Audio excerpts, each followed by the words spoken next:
आज मैं रिव्यू करूँगा भारत रसायन को। ये एक ऐसी कंपनी है जो बहुत सारे लोगों के रडार में भी नहीं रहती है बिकॉज़ इसका प्राइस बहुत ज़्यादा है, तो लोग इसे बहुत महंगी कंपनी समझते हैं। लेकिन फंडामेंटली ये कंपनी बहुत अच्छी है और मैं एक डिस्क्लेमर देना चाहूँगा कि ये कंपनी मेरे पास भी होल्डिंग में है, तो आप अपने डिसीजंस अपने हिसाब से ले सकते हैं। चलिए, तो जैसे कि देखा जा रहा है, ये मैंने मंथली चार्ट खोला हुआ है और इसमें अगर हम लोग हिस्ट्री देखेंगे तो ये हमेशा ही प्रॉफिट में रही है, ये कभी गिरी नहीं है। ओके, तो बहुत ज़्यादा नहीं गिरी है और डिटेल में भी देखें तो कभी भी इसने अपना 50 डे मूविंग एवरेज भी ब्रेक नहीं किया है। बहुत रिसेंटली तो नहीं किया है, पहले कभी कभी इसने किया था।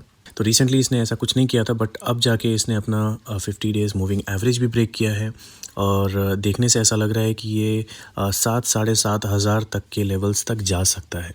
ओके, तो टेक्निकली ऐसा लग रहा है और आरएसआई में भी देखें तो ये 41 पे चल रहा है। मुझे लगता है ये इजीली 40 को ब्रेक कर देगा। रीज़न इसका क्या है वो हम लोग चलिए फंडामेंटल्स में चेक कर लेते हैं। ये हम लोग आ गए हैं इसके नेट प्रॉफिट के चार्ट पे। ये क्वार्टरली का चार्ट है और इससे हमें कुछ खास मालूम तो नहीं चल रहा, लेकिन हाँ ये मालूम चल रहा है कि प्रॉफिट्स इसके कोई बहुत ज़्यादा अच्छे अभी फ़िलहाल नहीं चल रहे हैं। ओके, एवरेज के आसपास है। लेकिन इसका जब एनुअल हम लोग नेट प्रॉफिट का ग्राफ देखते हैं तो अभी तक भी दिसंबर 2022 तक भी इसका जो प्रॉफिट है वो कुछ खास नहीं रहा है। तो इसका जो लास्ट क्वार्टर का रिजल्ट आएगा वो बहुत ही अच्छा आना चाहिए, लेकिन टेक्निकल चार्ट देखने पे ऐसा लग रहा है कि मार्केट में कुछ लोगों को पता है कि इसका जो फाइनल क्वार्टरली रिजल्ट आएगा वो बहुत अच्छा नहीं आएगा, तो इसीलिए मार्केट ने इसको पहले से ही बीट करना शुरू कर दिया है। मेरे हिसाब से जो भी इसका लास्ट क्वार्टर का रिजल्ट आता है उसको ऐड करने के बाद ये 185 के ऊपर जाना चाहिए। ओके, 185 करोड़ के ऊपर जाना चाहिए, तभी जाके मार्केट में इसमें कुछ अच्छी स्ट्रेंथ देखने को मिलेगी।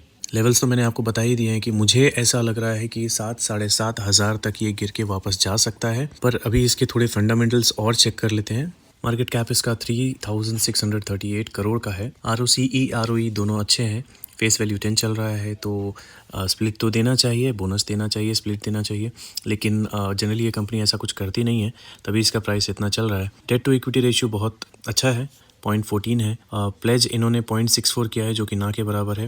प्रमोटर्स होल्डिंग 75% है, बहुत अच्छी बात है, और फ्री कैश फ्लो भी इनके पास है। तो लॉन्ग टर्म में देखा जाए तो ये कंपनी अच्छी है, लॉन्ग टर्म में ग्रोथ ही देती है। पीई रेशियो इसका अगर देखा जाए तो मीडियम से काफ़ी लो जा चुका है, मीन्स अभी बहुत ज़्यादा अंडर वैल्यू हो चुकी है ये।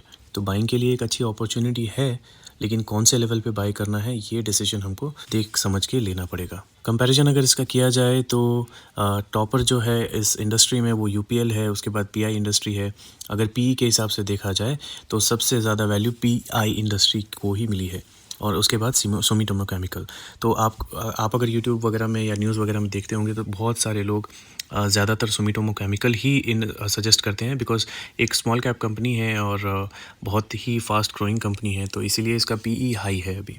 और भारत रसायन भी एक टाइम में हाई पीई पे चल रहा था, लेकिन अभी बहुत ज़्यादा पिटने की वजह से ये 21 पे आ चुका है। इसकी बैलेंस शीट पे अगर नज़र डालें तो इसके रिजर्व्स जो हैं वो बड़े हैं, इसकी बोरोइंग्स यानी कि लोन जो है वो कम हुए हैं, दोनों ही बहुत अच्छी बात है। और फिक्स्ड एसेट जो है वो थोड़ा सा कम हुआ है, तो ये एक अच्छी चीज़ नहीं है, लेकिन ठीक है, बहुत ज़्यादा डिफरेंस नहीं है। शेयर होल्डिंग पैटर्न इसमें नहीं दिया हुआ है, बट हमने पहले ही देख लिया था, प्रोमोटर्स के पास 75% स्टेक है। ओके, तो ओवरऑल ये कंपनी अच्छी लग रही है, लेकिन टेक्निकल वाइज देखा जाए तो इसका जो फर्स्ट लेवल बनता है, मैं अगर इन्वेस्टमेंट करूँगा तो 7,000 या फिर 7,000 के आसपास मैं इसको ट्रैक करना शुरू करूँगा। 6,500 के आसपास मैं इसमें हो सकता है पहला इन्वेस्टमेंट करूँ। मेरे पास ये पहले से है, तो पहला इन्वेस्टमेंट मीन्स बहुत पहले मैंने किया था, तो अब शायद जो पहला इन्वेस्टमेंट मैं करूँगा वो 6,500 के आसपास करूँगा। इनकेस अगर मुझे उसके ऊपर भी कहीं अगर रिवर्सल दिख जाता है, क्लियर रिवर्सल, तो मैं आपको बता दूंगा, अदरवाइज़ आप खुद भी इसको ट्रैक कर सकते हैं। तो पहला लेवल जो मेरा होगा वो 6,500 के आसपास का होगा, और जो दूसरा लेवल होगा वो होगा मेरा 4,000 या उसके नीचे, बट मुझे नहीं लगता वहाँ तक ये कंपनी जानी चाहिए। अगर वहाँ तक ये जाती है तो सीरियस कुछ प्रॉब्लम होगी कंपनी के अंदर में, ये हम मान के चल सकते हैं।